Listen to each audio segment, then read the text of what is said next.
Salam, belə bir sual paylaşmışdıq.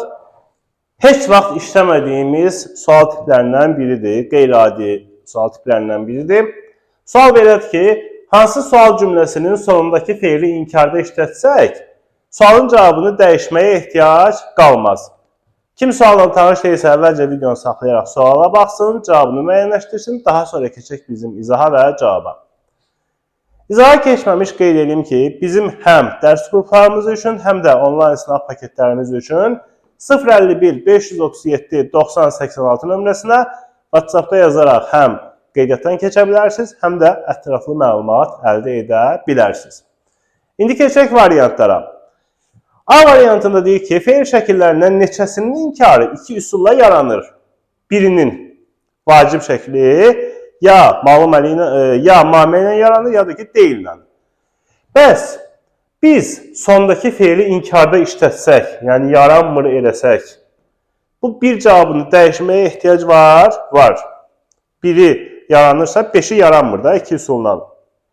5'i yaranmır. O birisi də 5 dənə bir üsulla yaranır. Ya mame ilə, ya da deyillə. Yəni nəticədə bir dənə üsulla yaranır. Ona görə də ikinci versiyada cavab olacaq 5. Dəyişdim cavabı. Ona görə A ola bilməz cavab.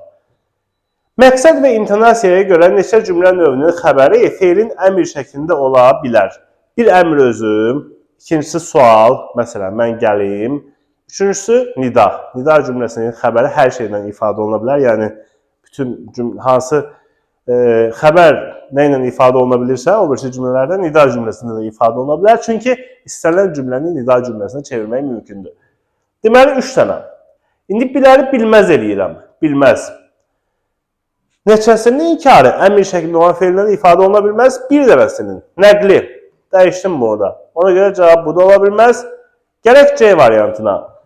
Kitab sözü heç bir şəkilçi ilə işlənmədən İsmin neçə halında düşünülə bilər? Yəni, belə kitab verilib bizə, yəni cümlə deyil də, həm cinslik falan heç nə yoxdur. Sadəcə deyir ki, kitab.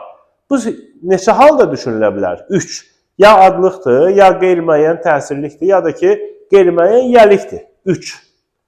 Bəs, neçə halda düşünülə bilməz? Kitab sözü təkcə belə verilib bizə.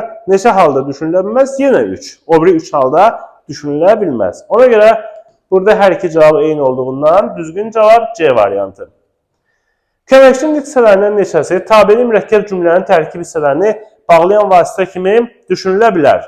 Köməkçi hissələrin sayı 5 olduğundan heç bunu düşünməyə ehtiyac yoxdur. Çünki ən azından cüt ədəd olmalıdır ki, böləndə yarı-yarı düşsün. Amma yenə də baxaq.